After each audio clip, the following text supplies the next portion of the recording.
Hey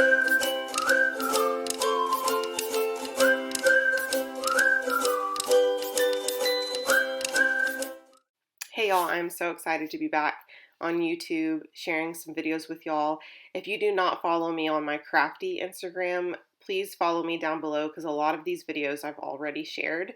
It's just more time efficient for me to post on there and share with you my DIY embellishments in a shortened form. And you'll get a ton more videos out of there than you will on YouTube just because of my work schedule, my kids, and being pregnant as well. So I'm starting off looking through my 3x4 stash, 3x4 card stash. And since I'm going to be making some Polaroid frames that have layers on top, I want to pay close attention to what I'm going to be punching out. So I have a square punch, and if you'll notice, it says if it's a 3-inch punch, but honestly, the square, I think the like total amount of like the metal underneath is 3 inches, but the actual square is like 2x2, I believe. So pay attention to that whenever you're purchasing one of these. But anyway, so I have the 3x4 card, and then I'm punching out just kind of the middle of the card, and it leaves me with a fun looking Polaroid. So now we're going to take it a step above and just add some layers and some embellishments. So I found this bin, and real quick on my Instagram, since I was talking about that before, I am going through this. I'm going to try to make it through this bin by sharing some reels with y'all where I'll create a few embellishments at a time from this bin, because this is an I found it in, I think, my daughter's craft closet, and it was they were all unsorted. Um, and y'all know I have my embellishments already sorted in drawers, and so I figured it'd be fun to create some DIY embellishments with these. Some of these things are very, like, the product is very old, but I'm totally okay with that. I feel like it's still very usable.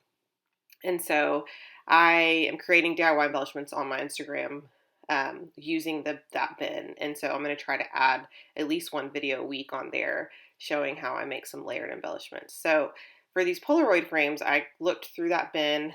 I decided I wanted to pull some things from there that I thought might go well or complement these colors of the Polaroid frame. So obviously, y'all know I like pink.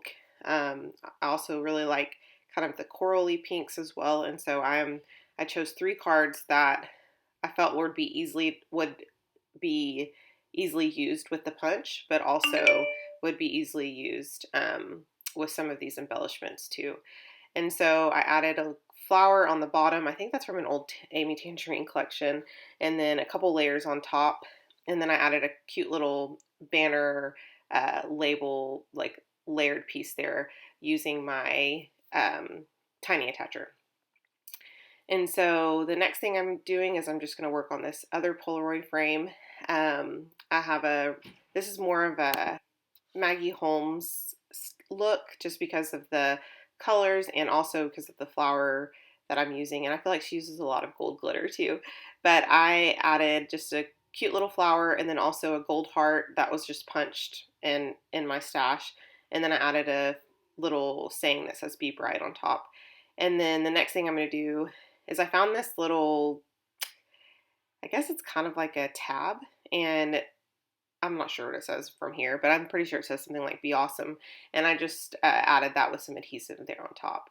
And so one of the elements that I wanted to add was just a little bit of stamping on one of these. So I found this Pattern Play Feed Your Craft stamp set from a while back. And I'm just going to add a couple of little sketchy stamps around the flower. So I'm going to lift the flower up just a little bit just so I can get underneath there. And then I'm going to lift the left side up as well. And I really like the way that turned out. I wasn't so sure at first if that was a good idea to add, but then I really liked it. And the next thing I'm going to do is grab my sewing machine and just add a quick little zigzag stitch over it as well. And I really feel like, I've said this before, but I do really feel like stitching finishes a lot of my embellishments off. Sometimes, like, I'll be honest, I'm a little lazy and I don't grab the sewing machine, and so I'll use like a tiny attacher, which I love a lot as well. But when I do add stitching, I'm never disappointed. So I did want to add stitching on one of them. And then the next one I'm going to create is just a quick It's got the pink base, and then I added a little tag, a flower, another piece, and I paid attention to the colors. I wanted some of the colors to complement, but I didn't get too out of hand with choosing a whole bunch of stuff, like a big stack, because I think that can be overwhelming. But those are my 3 Polaroid frames. Also want to mention that these videos coming up are going to be pretty short because I think it helps with my time and being able to share stuff with y'all. But also we moved and our internet's a little bit slow, so I have to pay attention to that. But thank you guys so much for watching. I'll see you guys soon.